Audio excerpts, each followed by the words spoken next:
Hello, welcome back. We're now going to continue on our second chapter of the notes by having a look now at what is known as the accounting equation. Now, the accounting equation is just a simple expression of what we already saw back in our last session where we looked at the statement of financial position.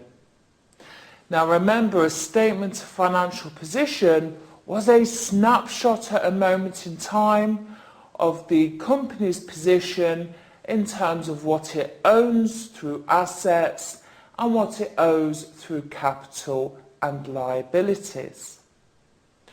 Now we said that the top half of the statement of financial position, total assets, must equal the bottom half of the statement of financial position, capital plus liabilities. Now, in order for that to work and for both the top and the bottom half to balance and always be equal, what we can do is look at the accounting equation to help us record transactions so then that the statement of financial position will always balance. So let's have a look at this accounting equation. We can see then that the accounting equation says that all your assets in the business must equal capital plus liabilities. It's just a simple expression of the statement of financial position we saw in the previous session. So, we know the different types of assets, liability and capital. Now we need to be able to take transactions, record them into the accounting equation in order for the financial statement, the statement of financial position, to indeed work. Now, in order for this accounting equation to work, we need to focus on some key principles. So let's take a look at them. So we have two key principles that we need to look at: the dual effect principle and the business entity principle. We'll start with the dual effect principle. What we say with the dual effect principle is when we are recording transactions and events in a business, every transaction must have an equal and opposite effect. So a dual effect. So every transaction in the business must have two effects. And they must be equal and opposite. So think of it like a set of scales. They must always be equal. Okay, that's our first principle. Our second principle is the business entity principle. And what we assume with the business entity principle for accounting purposes is that the owner of the business and the business itself are completely separate entities when we are recording owner transactions. For example, if I own a business, okay, so let's say I set up a plumbing business and I invest £40,000 of my own cash into that business, well, from my perspective, I would have £40,000 less cash out of my bank account. But for accounting, we're not accounting for me, we are accounting for the business as a separate entity. Now, thinking about it from the business perspective, the business would have £40,000 more cash which has been invested by the owner of the business. Do you remember, amounts invested by the owner is called capital. So the business would have more cash. Do you remember, cash was an asset. But also, ultimately, the business would owe that back to the owner by way of owner's capital. Okay, so that's the capital section of the statement of financial position that we discussed in the last session. Notice what I've done there. I've explained the business entity principle by keeping the owner and the business separate, but have you also noticed that I talked about the dual effect? The business has more cash and the business has more capital, £40,000, the dual effect. So, let's see how these principles would work in day-to-day transactions of a business, and then apply it to the accounting equation in order to make sure that the owner's statement of financial position or the business's statement of financial position does indeed balance. Let's take a look at an example.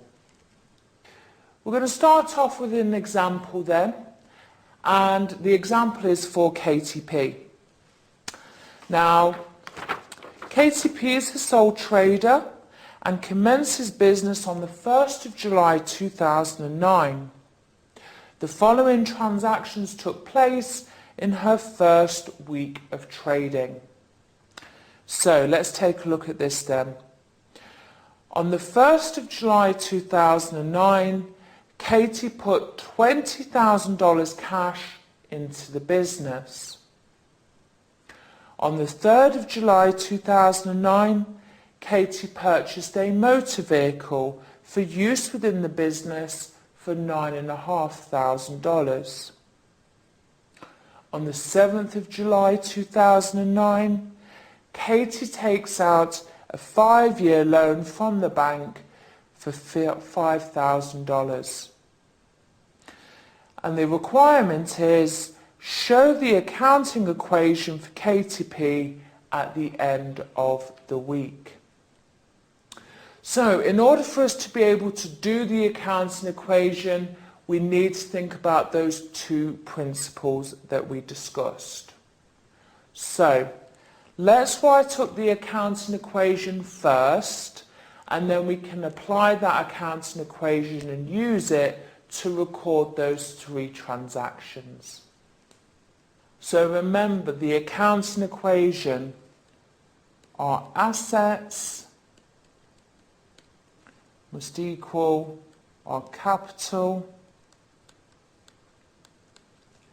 plus liabilities.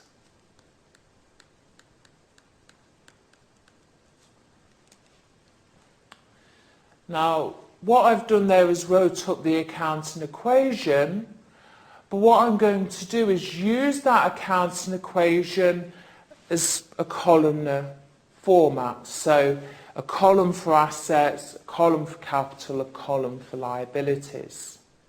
So these are going to be essentially headings, and we're looking at amounts in dollars. Okay, remember this is an international exam, so dollars is the denomination of currency that would be used in the examination itself. Okay, now we've wrote up the accounting equation, we want to show the accounting equation for KTP's first week of trading. So let's have a look at the first transaction. The first transaction said, on the 1st of July 2009, Katie put $20,000 cash into the business. So remember, we're thinking about this from the business's perspective. What do the business now have? Well, think about it. The business would have $20,000 more cash. Now, if we were thinking about whether cash was an asset, capital or liability, what column would you put it in? I'm sure you're all shouting at your screen, you're all saying it's an asset. Great. So let's write that down. On the 1st of July 2009, Katie puts $20,000 cash into the business. And I'm going to pop that in under the assets column. So we've looked at it from the business perspective. The business has more cash now. But the other principle that we need to apply is the dual effect principle. So at the minute, the scales don't balance. We have an increase in cash asset, but we need the other dual effect. Now, ultimately, the business owes that money back to KTP. And KTP, remember, is the owner of the business. She is investing money into the business. She's investing capital. So, under the capital column then, we're going to show an amount of capital invested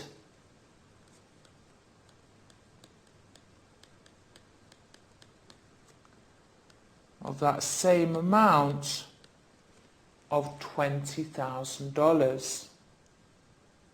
So notice then that I've got my asset and I've got my capital. The dual effect works. And as a result, if you do that dual effect, the accounting equation will also work.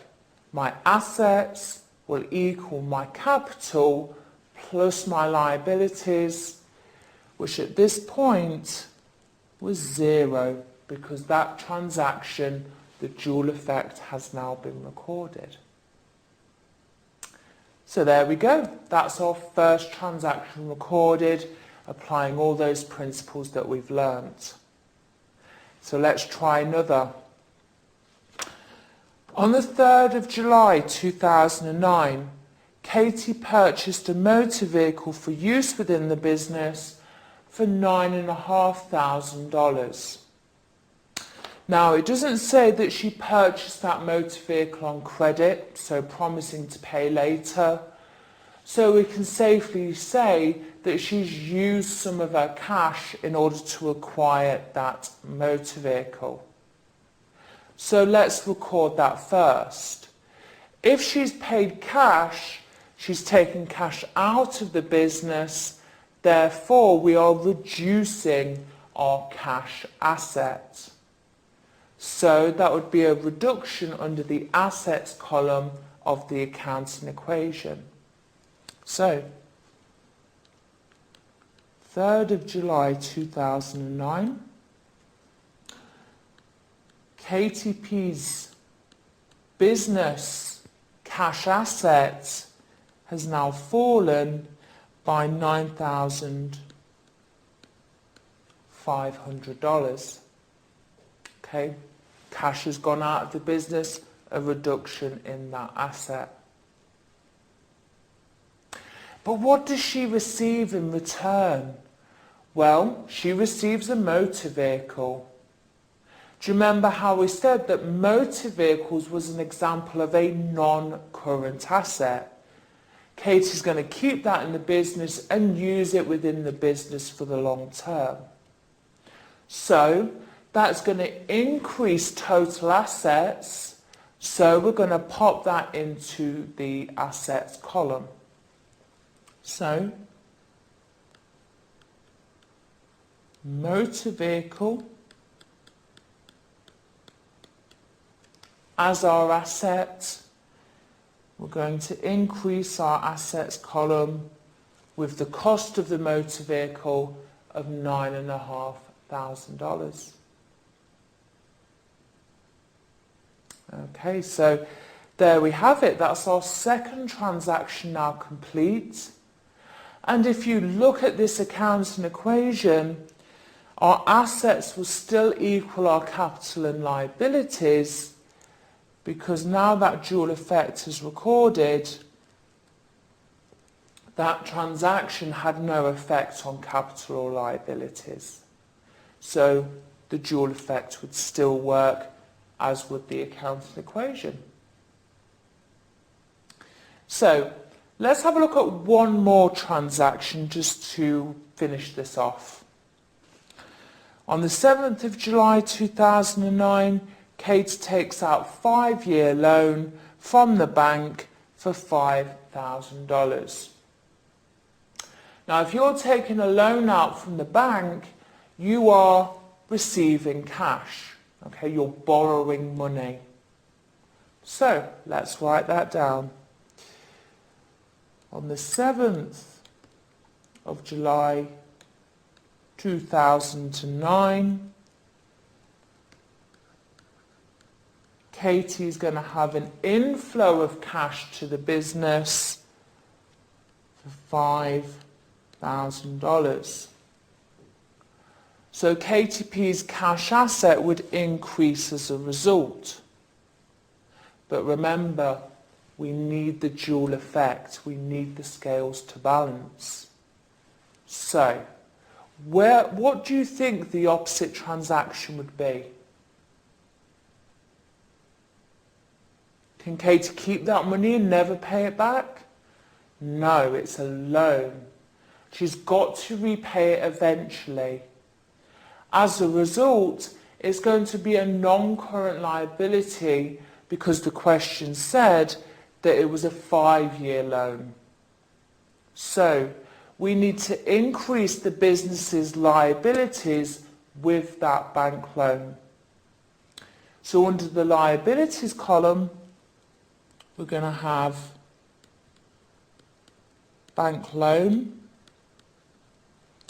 and we're going to increase the business's liabilities by $5,000.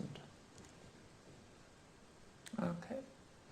So my asset would equal my capital plus liabilities for that transaction, because there was no effect on owner's capital, and we've recorded the dual effect, the equal and opposite effect.